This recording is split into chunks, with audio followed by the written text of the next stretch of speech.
Washroom থেকে shower নিয়ে বের হলো আদিব। কোমরে তার টাওয়াল পেঁচানো, উদম গায়ে বিন্দু বিন্দু পানির কণা এখনও বিদ্যমান। আদিব চুল মুছতে মুছতে দরজার দিকে একবার দৃষ্টি দেয়। সে জানে তার মা এসেছিল তাকে দেখতে। প্রতিদিনই তো এমন করে, কোনোদিন আদিব টের পায়, আবার কোনোদিন পায় না। আজ সে ঘুম থেকে উঠে এজন্য ইচ্ছে করে দরজা খুলে রেখেছিল, যাতে তার শ্রদ্ধেয় আম্মাজানের নজরে আদ্রিতা পড়ে।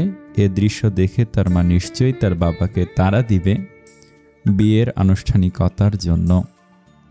বুদ্ধি করে এটুকু কাজে যদি কৃপা করিয়া নিজের বউটাকে কাছে রাখা যায়, তবে মন্দ কি? আদিব ঠোঁটেলিয়ে হাসে। আবার বিছানার দিকে নজর গেলে আদ্রিতার ঘুমন্ত আদুরে মুখখানি দৃষ্টিগোচর হয় আদিবের। সে সারাত ঘুমাতে দেয়নি মেয়েটাকে, নিজে এক ফোঁটা না ঘুমিয়ে শুধু জ্বালিয়ে গেছে তাকে। এর ফলস্বরূপ আজ ফজরের নামাজ কাজা হলো। আদ্রিতাও সুযোগ পেয়ে ঘুমে বিভোর ছিল বিধায় তাকে ডাকা হয়নি। আদিব মৃদু শ্বাস ছেড়ে দুষ্টু হাসিতে এগিয়ে যায় তার দিকে। বিছানার কাছে দাঁড়িয়ে বউয়ের দিকে চেয়ে থেকেই শরীর ভালোভাবে মুছে ট্রাউজার টি শার্ট জড়ায় গায়ে। তারপর ভেজা তোয়ালেটা বারান্দায় মেলে দিয়ে এসে তস্ত্র বিছানে উঠে আসে। টানটান হয়ে শুয়ে ঘুমন্ত আদ্রিতাকে নিয়ে আসে নিজের বুকের ওপর। মেয়েটার ঘুম খুবই গাঢ়। একবার ঘুমিয়ে গেলে আর দিন দুনিয়ার খবর থাকে না তার। আদিব আলতো হেসে তার উন্মুক্ত কাঁধে চুমু খায়। অতঃপর তাকে নিজের শক্ত বুকটাতে চেপে ধরে চোখ বুঝে পরম শ্রান্তিতে বিড়বিড় করে আওড়ায়, আমার আদুরে ঘুম পড়ি, তোমার স্বামী তোমাকে খুব ভালোবাসে। আদ্রিতা ঘুম থেকে উঠে আসছে বেলা করে। তখন সকাল 10টা বাজে। ঘুম ভেঙে নিজেকে আদিবের বিছানায় দেখে এক মুহূর্তের জন্য থমকায় সে। পরক্ষণে গতরাতের দৃশ্যপট একে একে চোখের পর্দায় ভেসে উঠলে সে মুখ লুকাতে তৎপর হয়। লাজুক হাসিতে কম্বল দ্বারা মুখ ঢেকে কিয়ৎক্ষণ শুয়ে থাকে বিছানায়। তারপর রুমের চারপাশে নজর বুলায়। রুমে আদিব নেই, নিশ্চয়ই অফিসে গেছে। আর তাকে কেউ ডাকেও নি আজ। আর সেও কেমন কুম্ভকর্ণের মতো ঘুমিয়েছে আজ। বড় মা বা অন্য কেউ তাকে এখানে দেখলে কি ভাববে? আদ্রিতা এসব ভেবে খানিক অন্যমনস্ক হলে তার মন ঘোর প্রতিবাদে সুরে জানায়, তারা দুজন স্বামী স্ত্রী, তাকে এখানে দেখলে কার বা কি বলার থাকতে পারে? মনের সংকেতকে জুৎসই মনে হয় আদ্রিতার। তবু আর বিলম্ব না করে গা থেকে কম্বল সরিয়ে জামা ঠিকঠাক করে সে বিছানা ছাড়ে।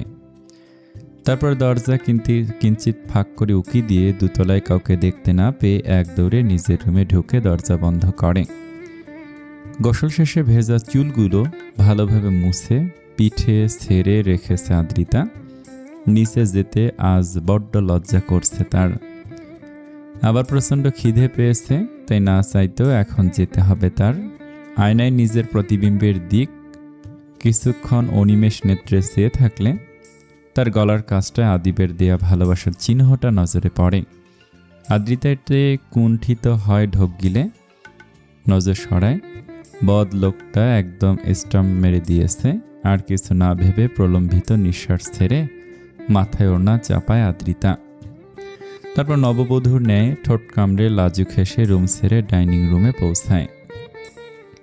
আদ্রিতা ডাইনিং টেবিলে এসে শুধু মৌমিকে দেখতে পেল। বেচারি চেয়ারে পা তুলে ধীরে সুস্থে খাচ্ছে। বাড়ির আর কাউকে দেখা যাচ্ছে না আশেপাশে। আদ্রিতা যেন এতে হাঁফ ছেড়ে বাঁচল। স্বস্তির নিঃশ্বাস ছেড়ে চটজলদি মৌমির সামনের চেয়ারটাতে এসে বসে পড়ল। নিজের প্লেটে রুটি সবজি নিতে গিয়ে খেয়াল করলো সিদ্ধ ডিম ও দুধও রাখা আছে তার জন্য। আদ্রিতা তড়িৎ খেতে শুরু করলো। প্রচণ্ড খিদে পেয়েছে তার। মৌ আপাতত একটু আনমনা। খাওয়ার ফাঁকে ফোনে কিছু একটা করছে সে। আদ্রিতা তা খেয়াল করে সরল মনে শোধায়, প্রেমিকের সাথে আলাপ হচ্ছে বুঝি? মৌমি হকচকিয়ে তাকায়, আমতা আমতা করে বলে, আমার প্রেমিক কোত্থেকে এলো? আদ্রিতা মৃদু হাসে কেবল, তবে কিছু বলে না।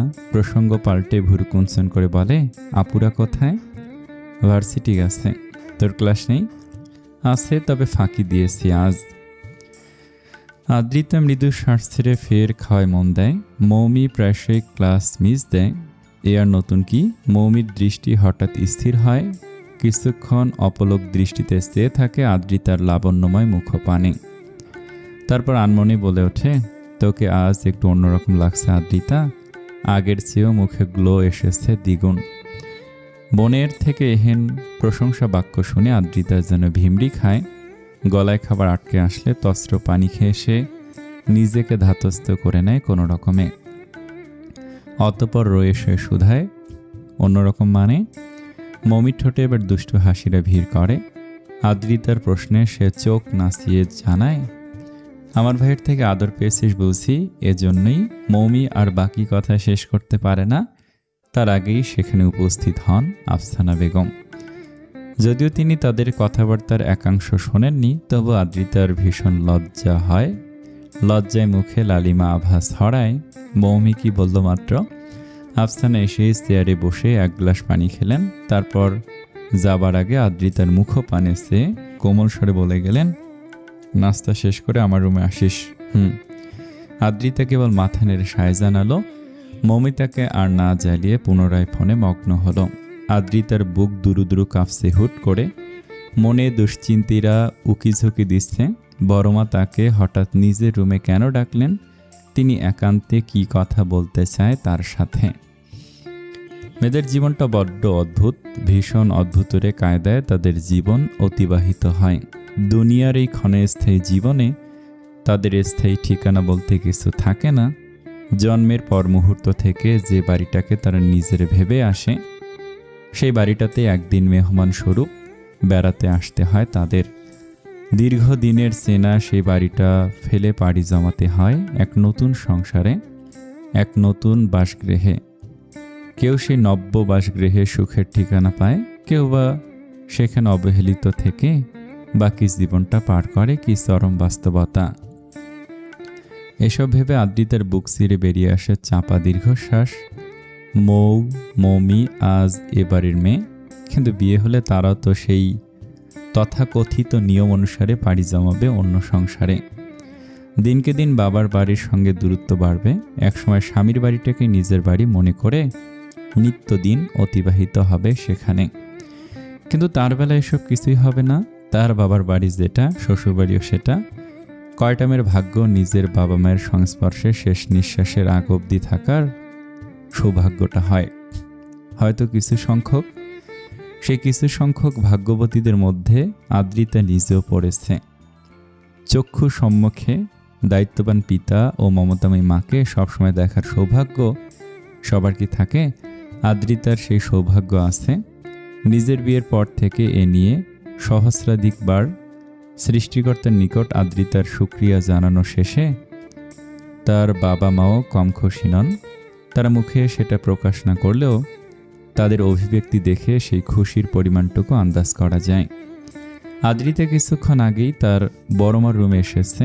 সেখানে আসামাত্র সে অবাক নয়নে চেয়ে আছে। তার বড়মার বিছানায় তার মা ও মেজো চাচি বহু সংখ্যক নতুন শাড়ির পসরা নিয়ে বসেছে।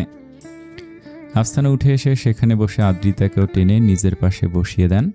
আদ্রিতা গোল গোল নয়নে শাড়িগুলো দেখে গেলে আফসানা আলতো হেসে জানালেন, এই সবগুলো শাড়ি তোর?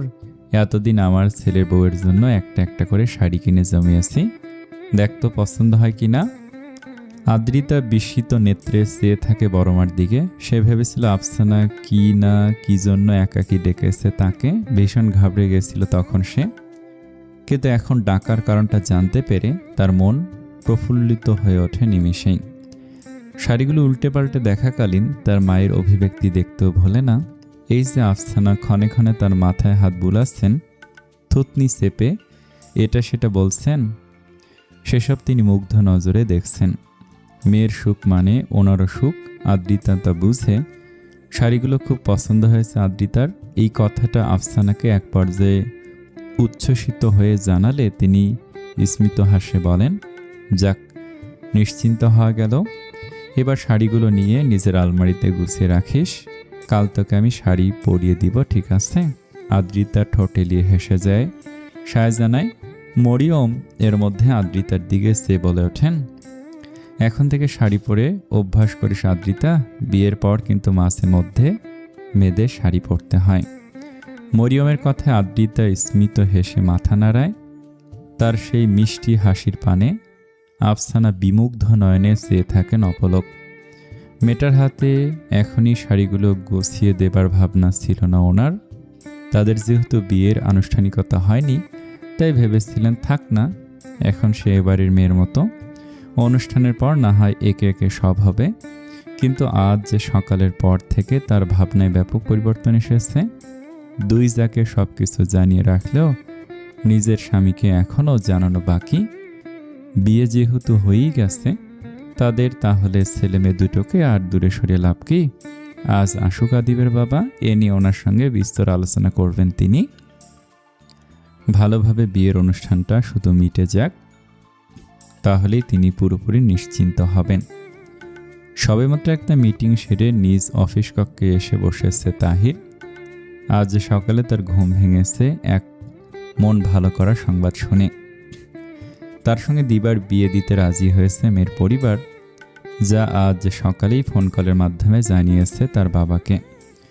গতকাল থেকে এ নিয়ে ভীষণ টেনশনে ছিল সে, বিশেষ করে দীপ্তর জন্য।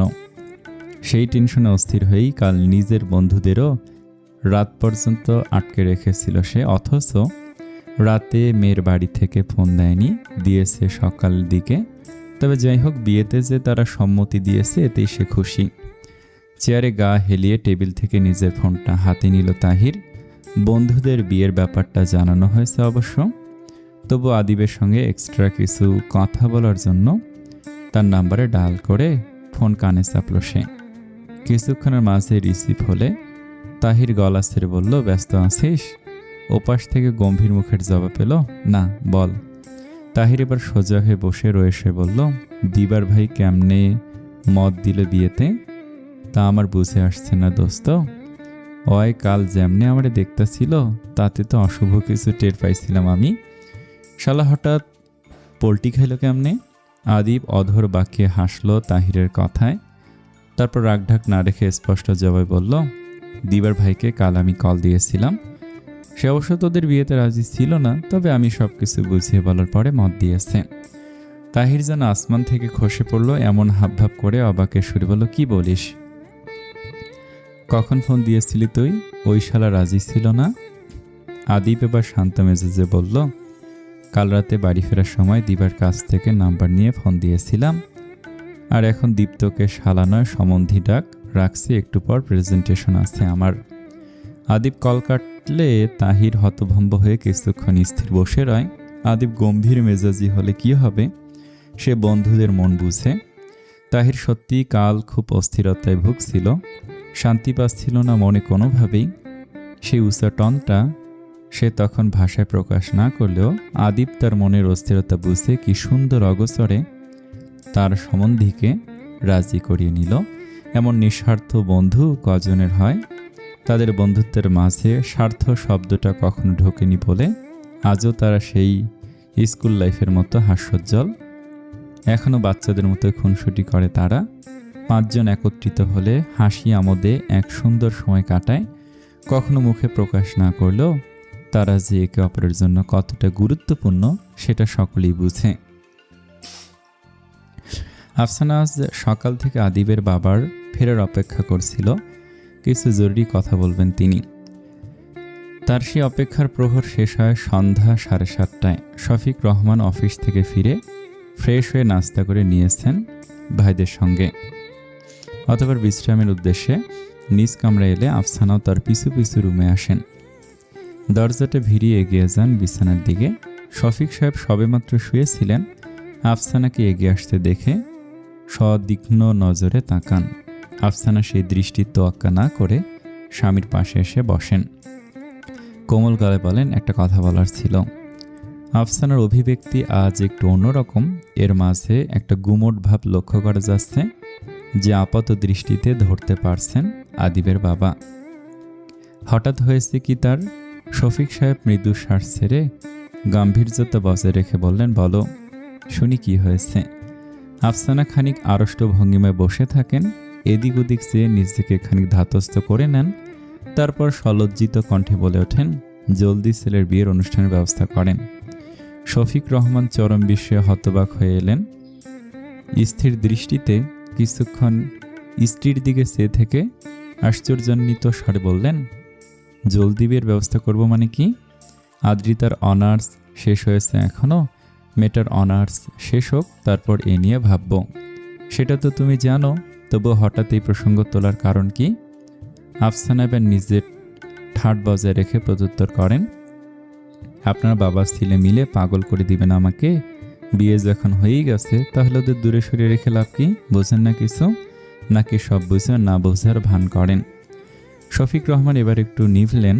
আফসানার দিকে তীক্ষ্ণ দৃষ্টি ছুঁড়ে পরাজিত সৈনিকের মতো ক্ষীয়মান স্বরে বললেন, কাহিনী কি সেটা বলো। আফসানা প্রলম্বিত নিঃশ্বাস ছাড়েন, অতঃপর রহস্য হয়ে বলে ওঠেন, কাহিনী কিছুই না, আপনার ছেলে নিজের বউকে সাথে রাখতে চাইছে, এটাই। আফসানা পুরো ঘটনা ব্যাখ্যা না দিলেও ইঙ্গিতে ঘটনা বুঝতে চাইছেন নিজের স্বামীকে। এ উদ্দেশ্যে তিনি বোধহয় খানিক সফল হয়েছেন বোঝা যাচ্ছে। শফিক সাহেব হঠাৎ নিশ্চুপ হয়ে গেছেন। আফসানা কি বোঝাতে চাইছে তা হয়তো তিনি একটু আধটু ধরতে পেরেছেন। সেসব নিয়ে চিন্তা করেই খানিক সময় পেরিয়ে গেলে তিনি আচমকা দাঁতে দাঁত চেপে বললেন, তোমার ছেলে শুধরাবে না। আফসানা এবার রাগ দেখাতে গিয়েও হেসে ফেললেন। পাল্টা জবাবে খোঁচা দিয়ে বললেন, ছেলে তার বাবার মতোই হয়েছে। তীব্র ঘুমের ঘোরেও কারো প্রখর সান্নিধ্য অনুভব করা যাচ্ছে। মন বলছে মানুষটা আছে তার সাথে, তার ঘন শ্বাস প্রশ্বাস তারই যেন জানান দিচ্ছে বারংবার। তার নিবিড় আলিঙ্গনে গা থেকে ভেসে আসা মিষ্টি সুবাসে আবারও বিমোহিত হচ্ছে আদ্রিতা। আবেশে চক্ষু যুগল মুদিয়ে শান্তির নিদ্রার উদ্দেশ্যে এক প্রকার আষ্টেপৃষ্ঠে জড়িয়ে আছে তাকে। এটা কি স্বপ্ন নাকি বাস্তব স্বরূপ? হঠাৎ মস্তিষ্কের তাড়নায় আদ্রিতা নড়ে চড়ে উঠতে চায়, কিন্তু কি আশ্চর্য, সে নড়তে পারছে না। শরীরটা কেমন বদ্ধ অনুভূত হচ্ছে। কারো বাহু ডোরে সে আবদ্ধ হয়ে আছে মনে হচ্ছে। মুহূর্তে আদ্রিতার ঘুম ছুটে যায়। সে তরাক করে চোখ খুলে তাকায় নিজের দিকে। আফসা আলো রুমটাতে কোনো কিছু স্পষ্ট নয় যদিও, তবু আদিবকে চিনতে তার এতটুকু ভুল হয়নি। মানুষটা থেকে জড়িয়ে ধরে পরম শান্তিতে ঘুমিয়ে আছে। তার পুরুষালী শক্ত বুকটাতে আদ্রিতার মাথাটা ঠেকানো, তার বলবান হাত দুটো আদ্রিতার পিঠ আঁকড়ে আছে খুব নিখুঁত ভঙ্গিমায়। আদ্রিতা এবার রুমের চতুর্দিক চোখ ঘুরালো। রুমটা তো তারই, এ লোক কখন এলো তার কাছে? রাতে তো আদিবের ফেরার আগেই সে খেয়ে দিয়ে ঘুমিয়ে গিয়েছিল। ফজরের পরেও তাকে দেখতে পায়নি এখানে। তবে কি সে ভোরে ঘুমিয়ে যাওয়ার পর এসেছে? আদ্রিতা আলতো হাসলো এবার। প্রিয় মানুষের সংস্পর্শ কে না চায়, বিশেষ করে লোকটার এরূপ হুটহাট কাছে আসা। আদর যত্ন আদ্রিতার ছোট্ট মনটাকে আন্দোলিত করে তোলে। আদিবের কিছুদিন আগের গা ছাড়া ভাবে যে অভিমান জমেছিল তার মনে, তা লোকটা সান্নিধ্যে থেকে নিমিষেই যেন গায়েব হয়ে গেছে। আদ্রিতা এবার চোখ তুলে নিজের স্বামীর দিকে চেয়ে থাকে অপলক। লোকটা ঘুমে বিভোর। তার প্রগাঢ় নিঃশ্বাস আদ্রিতার ঘাড়ের কাছটা আছড়ে পড়ছে। ঘুমন্ত অবস্থায় কত নিষ্পাপ লাগছে তাকে। একদম বাচ্চা বাচ্চা আদ্রিতার ঠোঁটে মৃদু হাসি ফুটিয়ে মুখ এগিয়ে চুমু খেলো আদিবের চোখের ঘন পাপড়িতে। পরপর ওষ্ঠ ছোয়ালো তার সারা মুখে, সলজ্জিত হেসে তারপর আবারও মুখ লুকালো তার বক্ষ মাঝে। জড়িয়ে ধরতে গিয়ে খেয়াল করল আদিবের শার্টের দুটো বোতাম খোলা, তাতে অনাবৃত হয়ে আছে তার লোমহীন বুকটা। আদ্রিতা সেই অনাবৃত অংশে আলতো ঠোঁট ছুঁয়ে মাথা রাখল পরম শ্রান্তিতে। চোখ দুটো ফের বুঝে নিলে আচমকা শুনতে পায় একটা ঘুম জড়ানো কণ্ঠস্বর, এত আদর? কই জেগে থাকলে তো কখনো আদর করে না। আদ্রিতা ভিমড়ি খায় আদিবের কণ্ঠস্বর শুনে। লোকটা জেগে আছে। লজ্জায় হাঁসফাঁস করে ওঠে সে তৎক্ষণাৎ। তার লাজুক ভঙ্গিমা বুঝতে পেরে আদিব আধো ঘুমেও ঠোঁটেলিয়ে হাসে। আদ্রিতার ঘাড়ে নাক ঘষে, তার কামিজের ফাঁকে হাত গলিয়ে শুয়ে দেয় নির্মেদ কোমর। আদ্রিতাতে শিহরিত হয়ে আরো গভীরভাবে মিশে যায় তার বুকে। আদিব আবার ঠোঁটে কিঞ্চিৎ হাসি ঝুলিয়ে তার লাজে রাঙা বউয়ের ঘাড়ে পরপর কয়েকবার ওষ্ঠ ছুঁয়ে জড়ানো গলায় আওড়ায়, শাড়ি পরবে আমার জন্য? তোমাকে শাড়িতে দেখতেছে আমি। আজ অফিস থেকে ফিরে যেন তোমার শাড়িতে দেখি। এখন ঘুমাবো, বড্ড ঘুম পাচ্ছে, আমার কাছেই থাকো বউ। সকালবেলা ঘুম থেকে উঠেই শফিক রহমান নিজের ভাইদের সঙ্গে শালা পরামর্শ করে নিলেন, নিজের মতামত পেশ করলেন তাদের কাছে। ছোট দুই ভাই তখনই বড় ভাইয়ের হাতে হ্যাঁ জানিয়েছে। ময়ের অনার্স ফাইনাল ইয়ারের পরীক্ষা শেষ, আদ্রিতাও পরীক্ষা শেষ করে এখন বাসায় অবস্থান করছে। তাই তারা সিদ্ধান্ত নিয়েছেন দুটো বিয়ের অনুষ্ঠান একসঙ্গেই করবেন তারা। শফিক রহমান সকলের মতামত জেনে স্বস্তির নিঃশ্বাস ছাড়লেও মনে মনে ক্ষোভে ফুঁসছেন। আদ্রিতার অনার্স শেষ হওয়ার পর অনুষ্ঠানটা করলে কি খুব বেশি ক্ষতি হয়ে যেত? বাড়ির ছোট মেয়ে সে, মৌমির বিয়ের পর না হয় তারটা ভাবা যেত, কিন্তু ওনার চরম বদখ্যাত ছেলেটার জন্য এখন সব ভেস্তে গেল। তখন আবার গলা উঁচিয়ে বলেছিল, তুমি যা বলবে তাই সই। শফিক সাহেব বিরক্তিতে মুখ কুঁচকে ফেলেন, আশপাশে একবার চেয়ে হাঁক ছাড়েন গলা উঁচিয়ে। তোমার ছেলেকে ডেকেছিলাম আমি। আফসানা কোথায় ও? আমরা আর কতক্ষণ বসে থাকবো, অফিসে যাব না? আফসানা এহেন চড়া গলার আওয়াজ পেয়ে রান্নাঘর থেকে ছুটে বেরিয়ে আসেন। স্বামীর কাছাকাছি এসে দাঁড়িয়ে চাপা সরে বললেন, আসছে তো, এভাবে চেঁচানোর মানে আছে? আদিব অফিসে যাওয়ার জন্য রেডি হচ্ছে। আফসানার কথা শেষ হতে আদিবের দেখা মিলল লিভিং রুমে। সে এসেই বুক ফুলিয়ে দাঁড়ালো বাবার সম্মুখে, বুকে দুহাত বেঁধে প্রশ্ন ছুড়ল, ডাকছিলে? শফিক রহমান কোনা চোখে একবার দেখে নেন ছেলেকে, তারপর আস্তে করে বলেন, বসো। আদিব বাধ্য ছেলের মতো বসলো তার বাবার পাশে। কিছুক্ষণ নীরবে অতিবাহিত হবার পর একসময় শফিক রহমান ছেলেকে খোঁচা দিয়ে বললেন, তোমাদের বিয়ের অনুষ্ঠানের আয়োজন করতে চাইছি। তুমি তো এটাই চাইছিলে তাই না? তখন জানিয়ে দিলেই পারতে। অহেতুক আমার কথায় সায় জানানোর দরকার ছিল না। যাই হোক, তোমার বন্ধুদের ইনভাইট করে নিও তুমি, বাকিটা আমরা দেখছি। আদিব চুপচাপ খোঁচাটা হজম করে নিল, এছাড়ার উপায় নেই, কারণ ভুলটা তারই। বাবার কথা সে রাখতে পারেনি। তখন তো ভাবিনি বিয়ের পর এতটা কন্ট্রোললেস হবে সে। তাছাড়া ঘরের পাশে বউ রেখে কজন পুরুষই বা সংযমে থাকতে পারে? এ নিয়ে আদিবের সত্যি অপরাধবোধ নেই। অপরাধবোধটা আবার আসবে কিসের জন্য? তার বউকে সে আদর করেছে, এতে কার কি? আদিব মাথা তুলে তার চাচাদের হাসি মুখ একবার দেখে নিয়ে বাবার সিদ্ধান্ত আজও সায় জানিয়ে অফিসের উদ্দেশ্যে বের হয়। বাসা থেকে বেরোনোর আগ মুহূর্তে তার ঠোঁটের কোণ ঘেঁষে ফুটে ওঠে দুষ্টু হাসির রেখা, যেটা সকলের অগোচরেই রয়ে যায়। শুনশান নিরিবিলি সরু রাস্তা, গোধূলি লগ্নে তস্ত্র পায়ে পথ চলছে এক অতীব সুন্দর রমণী। এ রাস্তাটায় মানুষের তেমন আনাগোনা থাকে না, বরঞ্চ বিকেলে তো একদম নিস্তব্ধতায় ঘেরা থাকে চারপাশ। তখন এ পথে চলতে কেমন ভয় ভয় অনুভব হয়। কিছু টঙের দোকানে আড্ডা দেয়া বেশ কয়েকজন উচ্ছিন্নে যাওয়া ছেলের চাহনি দেখে শরীরে গিনগিনে অনুভব হয়। তাদের লোলুপ চাহনি দেখে এক অদ্ভুত শঙ্কা আনাগোনা করে মনের মাঝে। বড্ড অনিরাপদ মনে হয় নিজেকে তখন। ছেলেগুলোকে পূর্বে এদিকে দেখেনি অবন্তী, ইদানিং দেখছে ছেলেগুলো তার ওপরই নজর রাখছে। এই সরু গলিটাতেই সে ছোট দুটো ছেলে মেয়েকে প্রাইভেট পড়ায়, তাই না চাইতেও তার আসতে হয় এদিকে। আজও এসেছিল, সন্ধ্যা হয়ে আসবে আসবে ভাব। অন্যদিন ডিস্টার্ব না করলেও ছেলেগুলো আজ পিছু নিয়েছে তার। অবন্তী রুদ্রশ্বাসে পথ চলছে, মনের ভয়ে তার ভেতরের অবস্থা নাজেহাল। অবচেতন মনেই তার চোখ শুধু একজনকেই খুঁজে আসছে। আজ কি সে আসেনি? প্রতিদিনই তো এই সময়টাতে তার অপেক্ষায় দাঁড়িয়ে থাকে, আর সে তীব্র অবহেলায় মুখ ফিরিয়ে চলে যায় তার কাছ থেকে। কম দিন তো হয়নি সে তার পিছু ঘুরছে, কিন্তু তার চোখে কখনো লালসা দেখতে পায়নি অবন্তী। আজ যে মন ঘুরে ফিরে তাকেই সামনে দেখতে চাইছে, সে কোথায়? জোরে হাঁটতে হাঁটতে ভয়ে দু চোখ বেয়ে অশ্রু গড়ায় অবন্তীর। খারাপ ছেলেগুলো তার কাছাকাছি চলে এসেছে, বাজে ইঙ্গিতে কথা বলছে এখন। অবন্তীর মাথা কাজ করে না, কি করবে ভেবে পায় না।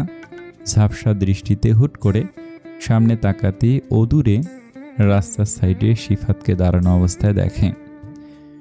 সে আপাতত অন্যদিকে তাকিয়ে আছে। অবন্তী যেন প্রাণ ফিরে পেয়েছে তাকে দেখে।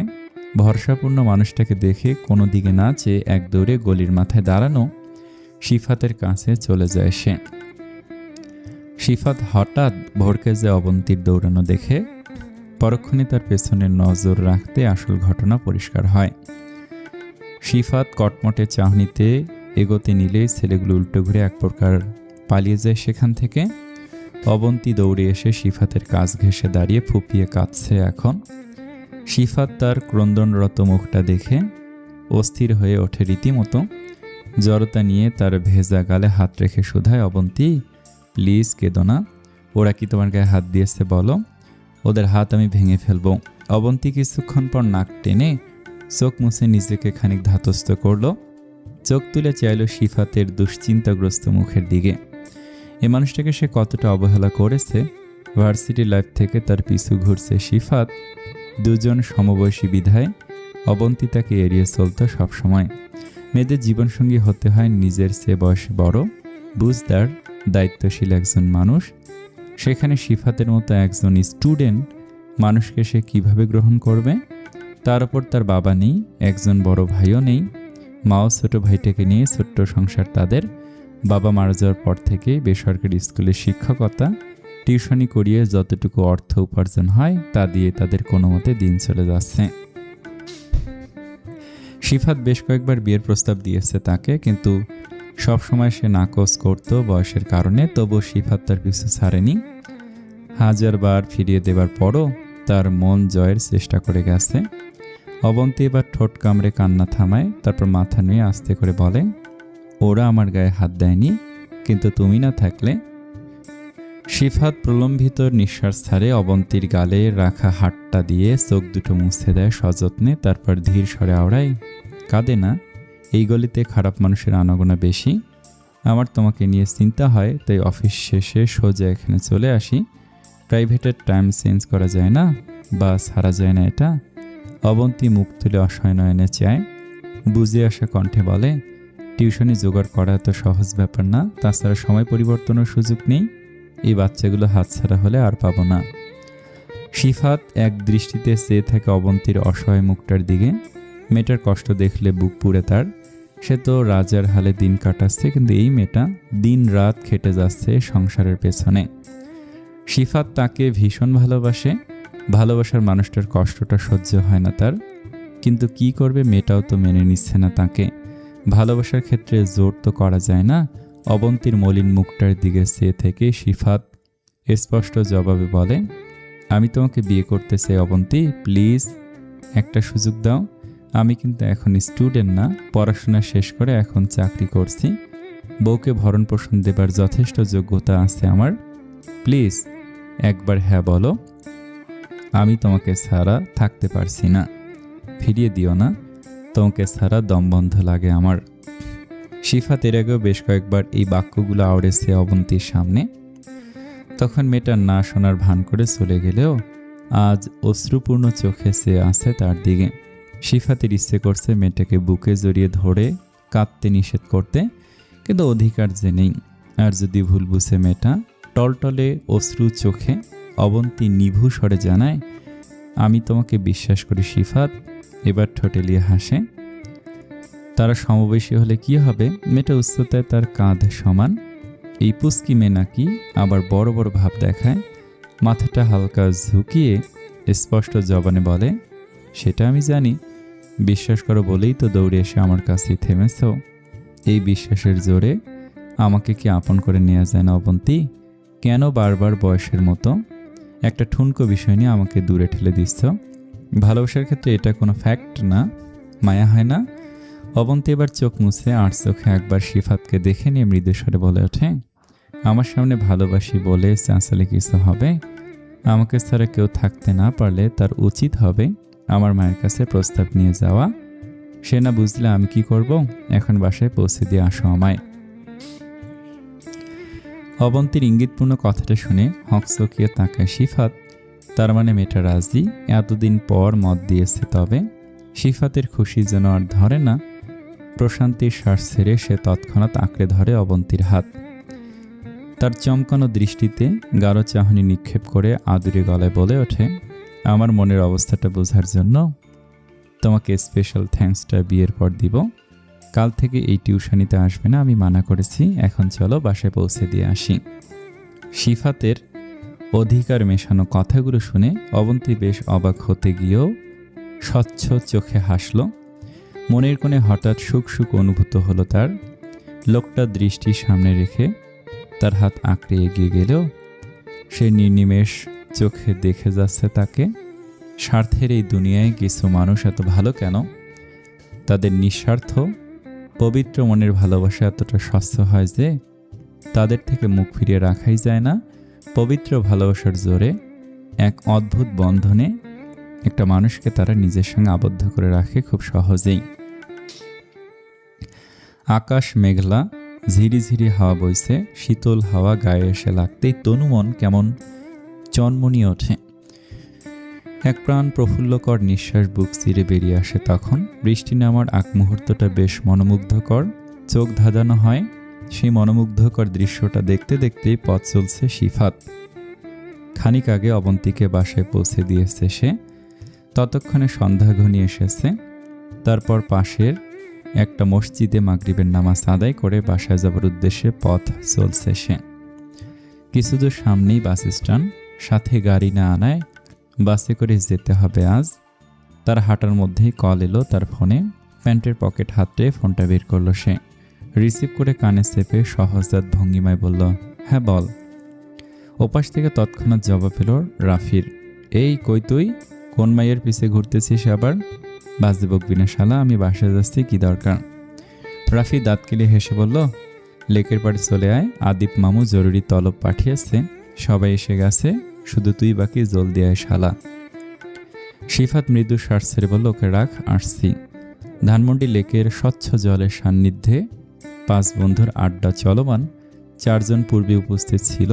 সিফাত এসে যোগ দিতেই এটা সেটা নানা আলোচনায় ব্যস্ত হয়ে গেল তারা। সবাই স্বতঃস্ফূর্ত ভঙ্গিমায় বাক্য বিনিময় করলেও সিফাত খানিক অন্যমনস্ক হয়ে আছে, যে অনেকক্ষণ যাবত খেয়াল করেছে রাফি। সে এবার সিফাতের দিকে চোখা নয়নে তাকিয়ে গলা ছেড়ে বলল, মামু তোমার কি হয়েছে বলবা? প্রেমে ছ্যাঁকা খাইছ নাকি অন্য কাহিনী? সিফাতের অন্যমনস্ক ভাব হুট করে উড়ে গেল। সে সচকিত হয়ে ঠোঁট বাঁকে বলল, প্রেমে ছ্যাঁকা খাইনি বন্ধু, আজ অবন্তীর মন জয় করে তবেই ফিরছি। কিন্তু ও আমাকে ইনডাইরেক্টলি তার আম্মুর কাছে বিয়ের প্রস্তাব নিয়ে যেতে বলেছে, তাই ভাবতেছি কবে যাব আর কাকে নিয়ে। রাফি, রাআন, তাহির ভিমড়ি খেয়ে তাকালো সিফাতের দিকে। আদিবও কোনা চোখে চাইল। তাদের সকলের জানা আছে ভার্সিটি লাইফ থেকে সিফাত অবন্তীর পিছু ঘুরছে, তবে পাত্তা পায়নি মেয়েটার। সমবয়সী ছেলেদের বেশিরভাগ মেয়েই পাত্তা দেয় না, এটা জানা কথা। তবে হঠাৎ কি এমন হলো যে মেয়েটা তার প্রেমে সায় জানালো? চক্ষু যুগল বড় বড় করে তাহির কৌতূহল স্বরে সেই প্রশ্নটাই করে বসলো, কি বললি? অবন্তী বিয়ের প্রস্তাব নিয়ে যেতে বলেছে, কেমনে রাজি করাইলি? আমার তো বিশ্বাসই হইতাছে না। সিফাত সবার ভাবভঙ্গি পরখ করে নিজে এবার চাপা স্বরে হাসল। তারপর রয়ে শয়ে তাহিরকে খোঁচা দিয়ে বলল, তুই বিশ্বাস করি না বলে চাচালেও সত্যিটা মিথ্যে হয়ে যাবে না? সিফাতের কথায় অসন্তুষ্ট হয়ে দাঁত খিঁচিয়ে বলল তাহির, পুরো কাহিনী বল শালা। সিফাত বন্ধুদের আর না খেপিয়ে মৃদু হাসে আজকের ঘটনাটা শেয়ার করল। সকলেই তা শুনে অবাক হলেও খুশি হয়েছে প্রচণ্ড। বাবাহারা মেয়েটা এতটা বছর খুব কষ্ট করে গেছে, এবার একজন দায়িত্বশীল সঙ্গীর প্রয়োজন ছিল তার। সিফাত মেয়েটাকে ভীষণ ভালোবাসে, দেরিতে হলেও অবন্তী সেটা বুঝতে পেরেছে। বন্ধুদের নিকট ছেলে মানুষই দায়সারা ভাব দেখালে কি হবে? সিফাত উপযুক্ত ক্ষেত্রে প্রকৃত অর্থে দায়িত্বশীল একজন পুরুষ। দীর্ঘক্ষণ তারা মৌন থাকার পর রাআন নিজের প্যান্টের পকেট হাতড়ে সিগারেট ও লাইটার বের করল। বন্ধুদের এক পলক দেখে নিয়ে সিগারেটটা জ্বালাতে নিলে তাহির কটমট চাহনিতে বলে উঠল, শালা এখন যদি সিগারেট ধরাস তোরা লাথি দিয়ে লেকের জলে ফালাই দিব। তাহিরের কথা শেষ হতে না হতেই সিফাতের তাচ্ছিল স্বর শোনা গেল, তোর বউকে খবর দেওয়া দরকার, শালা সিগারেট খোর একটা। রান যেন শোনেনি তাদের কথা, এমন একটা ভাব ধরে সিগারেটে টান দিয়ে বলল, কদিন হলো বউ রাগ করে চুমু খেতে দিচ্ছে না, তাই চুমুর অভাবে সিগারেট টানছি। এতে তোদের কোনো সমস্যা থাকলে দূর হয় এখান থেকে। রানের জবাবে 3 বন্ধু ভুরকুঞ্চন করে চাইল। রাফি আচমকা সশব্দে হেসে উঠল। তাদের 5 বন্ধুর মধ্যে রানীর একটু আধটু সিগারেট টানার বদঅভ্যাস আছে, বাকিরা সেও দেখে না। রানের এই বদঅভ্যাসের দরুন নোভা ও তার মাঝে কতবার যে ব্রেকআপ হয়েছে তা ঠিক নেই, এখনও সেটা ছাড়তে পারেনিও। অতিমাত্রায় ধূমপাই না হলেও মাঝে মধ্যে সিগারেট ধরার অভ্যাসটা এখনও রয়ে গেছে রানের। ওকে এ নিয়ে কথা শোনালেও লাভ নেই। আদিব দীর্ঘক্ষণ পর বন্ধুদের বিভিন্ন কাণ্ড পর্যবেক্ষণের মাঝে নিজস্ব অভিমত জানালো। আদ্রিতাকে আনুষ্ঠানিকভাবে আমার হাতে তুলে দিতে রাজি হয়েছে আব্বু। খুব শীঘ্রই হয়তো ডেট ফিক্সড করবে। রান, শিফা, তোরা দুজন অফিস থেকে ছুটি নিয়ে রাখিস। হঠাৎ এমন জমজমাট একটা কথা শুনে রান সিগারেট ফেলে আগ্রহ সহকারে শুধলে, বলিস কি আঙ্কেল রাজি হয়েছে? তবে তাহলে তো মামু তোমার অপেক্ষার প্রহর শেষ। কথা শেষে রান দুষ্টু হেসে চোখ টিপে কি বোঝাতে চাইল তা নিমিষেই বুঝে গেছে আদিব। তাই তো ঠোঁটের কোণে বক্র হাসি ঝুলিয়ে স্বগতোক্তি করল, রাজি না হয়ে যাবে কোথায়। আদিব বক্র হাসি লক্ষ্য করে সবাই চোখাচোখি করলে শিফাত হুট করে উত্তেজিত ভঙ্গিমায় বলে উঠল, বিয়ে যখন করছিস অনুষ্ঠান তো করতেই হবে। এবার আমার কথাটা একটু ভাব তোরা। কাল রাফিরে নিয়ে অবন্তীর মায়ের কাছে প্রস্তাব নিয়ে যাই, কি বলিস? রাফি দৃষ্টি ঘুরিয়ে সরু নয়নে জিজ্ঞেস করল, আমাকে নিয়েই কেন? অন্য কাউকে চোখে পড়ে না তোর? অন্য কেউ তোর মতো নিষ্কর্মা না যে, তাই তোকে নিয়েই যাব। রাফি বোধহয় শিফাতের এহেন কথায় অপমানিত বোধ করল। তৎক্ষণাৎ শিফাতের দিকে তেড়ে গেলে আদিব ঠোঁট টিপে বলল, শিফাত অবশ্য মন্দ বলে নাই, বাপের কোম্পানি পেয়ে আসলেই তুই কোনো কাজের কাজ করিস না। বন্ধুদের তিরস্কারপূর্ণ বাণী শুনে রাফি দাঁত কটমটিয়ে বলল, সুযোগ আমারও আসবে, তখন ছেড়ে কথা বলবো না। বাই দ্য ওয়ে, আমি নিষ্কর্মা হলেও তোর বোনকে কিন্তু আমার কাছেই গছাতে হবে। আদিব এবার ঠোঁট প্রসারিত করে জানালো, দিবা স্বপ্ন দেখা বন্ধ কর। লাজুক মুখাভঙ্গিতে নিজ প্রতিবিম্বের দিকে চেয়ে আসছে আদ্রিতা। অজানা কারণে আজ সে লাজুকলতার ন্যায় নুয়ে যাচ্ছে বারংবার। মনের উচাটনাতায় ভেতরটা হাঁসফাঁস করছে, গলা শুকিয়ে আশায় ক্রমশ ঢোক গিলতে হচ্ছে। গাত্র মাঝে মৃদু কম্পন, চোখ দুটো নিভু নিভু, লাজে রাঙা গাল দুটো রক্তলাল। নিচের ওষ্ঠধর কামড়ে ফের নিজের দিকে দৃষ্টিপাত করল সে। বড়মা আজ শাড়ি পরিয়ে দিয়েছে তাকে, কালো সাদার মিশ্রণে সুতির শাড়ি। কালো রংটা আদিবের খুব পছন্দ, এটা আদ্রিতা জানে।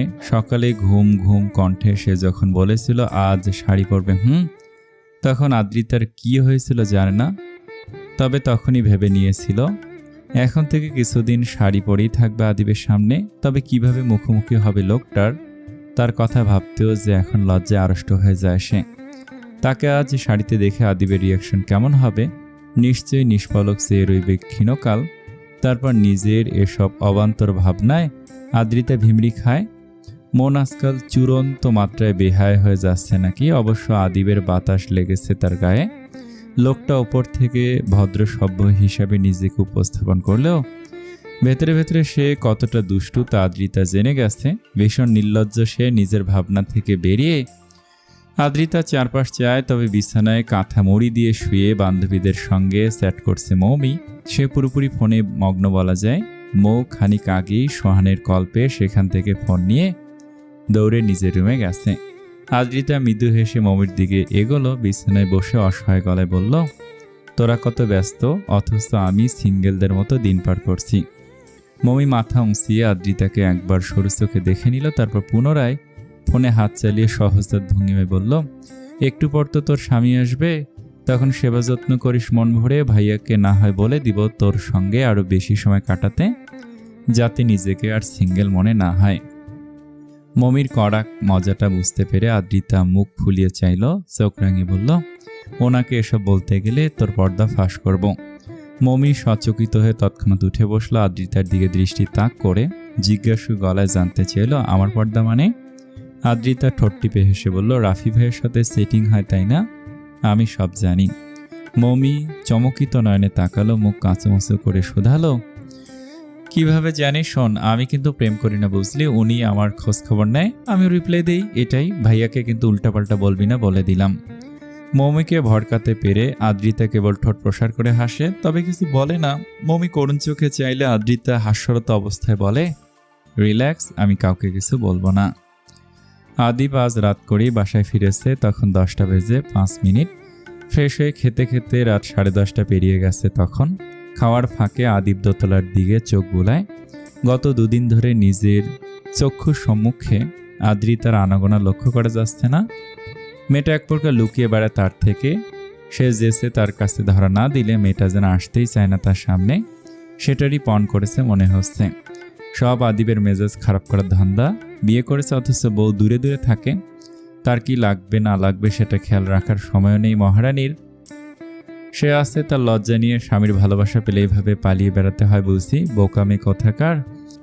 খাওয়ার শেষ পর্যায়ে আদিব নিজের মায়ের পানে চায়। তিনি এ মুহূর্তে ছেলের সামনে চেয়ারে বসে ঝিমোচ্ছেন। আদিব এক পলক তাকে দেখে নিয়ে রুষ্ট ভঙ্গিমায় শুধায়, তোমার পুত্রবধূ কোথায়? স্বামীকে যে খাবার বেড়ে দিতে হয় সেটাও জানে না। আফসানা ছেলের কথায় খানিক শূন্য দৃষ্টিতে চেয়ে থাকেন। পরক্ষণে আলতো হেসে বলেন, তোর বাবা এখনো তুলে দেয়নি ওনার ভাতিজিকে। বিয়ের অনুষ্ঠান হোক, তারপর এসব আশা করিস। মেয়েটাকে অযথা দোষারোপ করে লাভ নেই। পক্ষপাতিত্ব জবাবে আদিব মাকে কোনা চোখে আরেকবার দেখে নিয়ে আর কথা বাড়ায় না, চুপচাপ খাওয়া শেষ করে দোতলার দিকে পা বাড়ায়। নিজ বিছানায় স্থিত হয়ে সে রোমান্টিক উপন্যাসের বই পড়ছে আদ্রিতা। চোখে ঘুমো ঘুমো ভাব, বারবার ঘুমে চোখ বুজে আসছে, তবুও বইটা রেখে উঠেছে সে না হয়। তবে হুটহাট বই পড়া রেখে আনমনা হয়ে যাচ্ছে। আদিবকে এক পলক দেখে আসার অদম্য বাসনা চেপেছে মনে, কিন্তু সেদিনের মতো লোকটা যদি জেগে থাকে সেই ভয়ে তার রুমে আর যেতে মন সায় দিচ্ছে না। অগত্যা উপন্যাসের বইয়ে বুঁদ হয়ে আছে সে। তবে হুট করে দরজা খোলার আওয়াজে তার ঘুম উবে যায়। তড়িৎ বই রেখে উঠে বসলে দৃষ্টিগোচর হয় আদিবের। যে মুহূর্তে দরজা বন্ধ করে তার দিকেই এগিয়ে আসছে, চোয়াল শক্ত, ক্ষিপ্ত চক্ষু দৃষ্টি তার। আদিবের এহেন রাগারুণ বদনখানা দেখে আদ্রিতা ঢোক গিলে মনে মনে আওড়ায়, রেগে আসো কেন? আদিব আবার কি করলাম? আমি আবার কি করলাম? আদিবের ক্রমশ এগিয়ে আসা দেখে সে কাঁথা দিয়ে নিজেকে ঢেকে আরো জড়সড় হয়ে বসল। আদিব তস্ত্রপায় ঠিক তার সম্মুখে এসে দাঁড়িয়ে একটানে গা থেকে কাঁথা সরিয়ে নিল। অমনি উন্মুক্ত হলো আদ্রিতার শাড়ি পরা আকর্ষণীয় দেহাবয়ব। আদিব তা দেখে ক্ষণিকের জন্য থমকে গেল। এলোমেলো খোলা চুলে শাড়ি পরিহিত আদ্রিতাকে দেখে চোখ দুটো যেন অজানা ঘোরে সম্মোহিত হলো। অশান্ত নিঃশ্বাসে তখনই 2 কদম এগিয়ে বিছানার কাছটায় চলে এলো আদিব। আচমকা নিজে বিছানায় শুয়ে আদ্রিতাকে হ্যাঁচকা টানে নিজের বুকের মধ্যে নিয়ে এলো। আকস্মিক কাণ্ডে আদ্রিতা হতচকিত হয়ে হুমড়ি খেয়ে আদিবের বুকে সেটে এলো। তৎক্ষণাৎ চোখ তুলে আদিবের দেখতে চাইলে তার মেঘমন্দ আওয়াজে স্থির হয়ে রইল, কি সমস্যা? আমার সামনে কেন আসছিস না? লুকিয়ে থাকার শাস্তি এবার পাবি। আসসালামু আলাইকুম।